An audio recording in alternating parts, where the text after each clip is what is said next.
Hey there, welcome to episode number 4 of the Fulfilling Life series. If you're new here, my name is Anna, welcome to my channel. And in my videos I talk about minimalism, slow living, intentional living and self-improvement. Feel free to subscribe if you want to see more videos about this subject. So as I said, it's episode number 4 of the Fulfilling Life series. If you didn't see the previous videos, I will put the link of the playlist in the description box below and right here. The first episode was all about tips and tricks to uplevel your life right away. I gave you the list of my 5 self-help favorite books that changed my life in episode 2. It's a must-see episode because I think you don't know the last one. And in episode number 3, I help you to start living for yourself and stop comparing yourself with others. Before going through this, I want to tell you that I host a masterclass about making better decisions. In this masterclass, you will learn how to avoid the 3 most common mistakes or traps when you are making a life-changing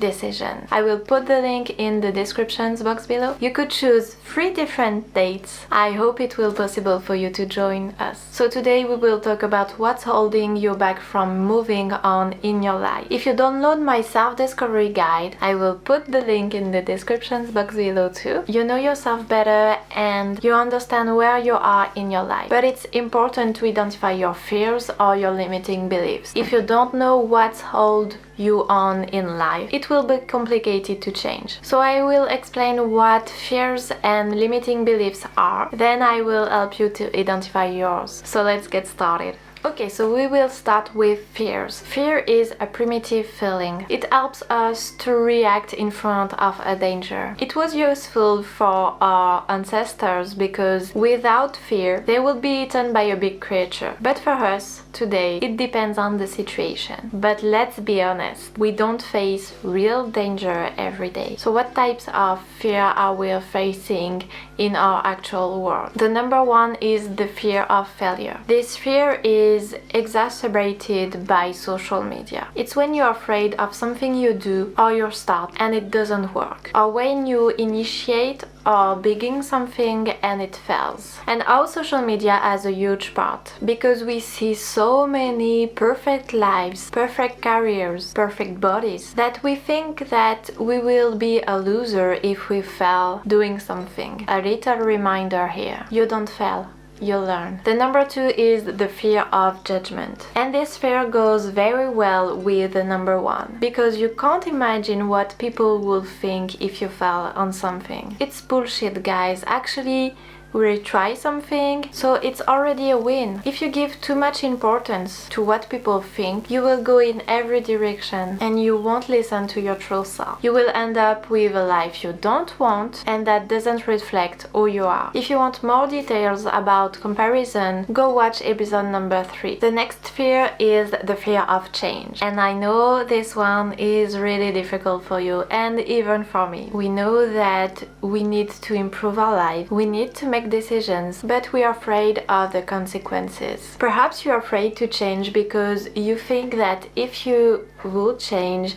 everything around you will change too. That's why I'm a big fan of small steps. It seems insignificant, but doing things that get you closer to your goals is better than doing nothing. Procrastination is also a type of fear. It's a kind of resistance because one of the reasons is that what we need to do is too big.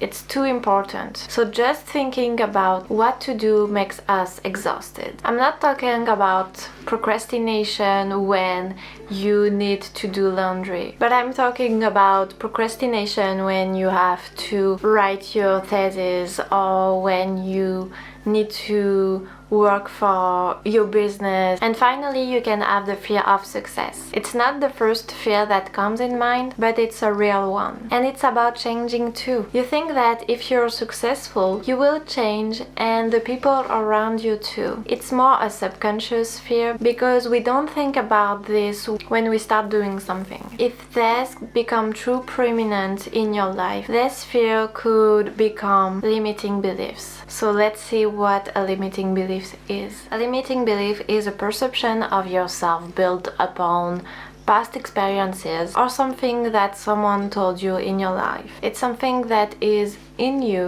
and holds you back. Limiting beliefs feel real and authentic, but they are not fact. It's not because you believe in something that makes it real. For example, a limiting belief could be I'm not enough to do this thing. It's a negative thought that prevents you from creating the life you want. It's an invisible obstacle. There are different kinds of limiting beliefs. The first one is the negative universe belief. When something negative happens to you, you think that what will happen next will be harmful. The second one is the if-then belief. These beliefs appear when you think that if you do something, then another thing will happen. An example could be, if I talk during this presentation, then everybody will laugh at me. It also could be, if I wear this dress, then people will make fun of me. The last one is the self-esteem belief. It's a belief about yourself that decreases a lot of your self-esteem. It's something like I'm not enough or I can't produce something meaningful. We are not here to blame our parents, but they have a massive impact in our limiting beliefs. Okay, so now that you know what a limiting belief is, the next point is to identify them.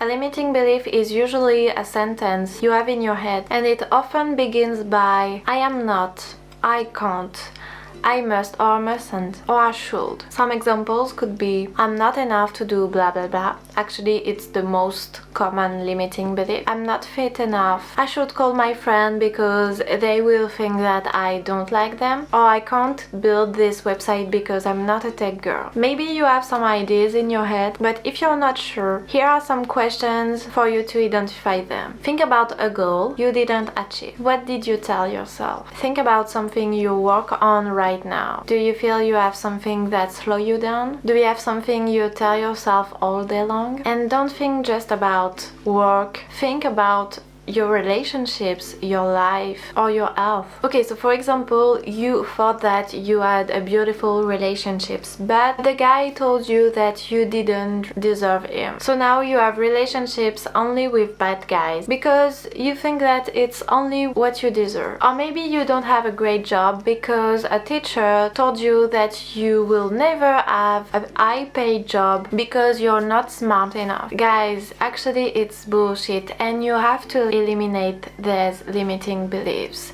You have to turn them into positive sentences. So instead of telling yourself I'm not enough to, try I'm enough to do this thing because I'm smart enough.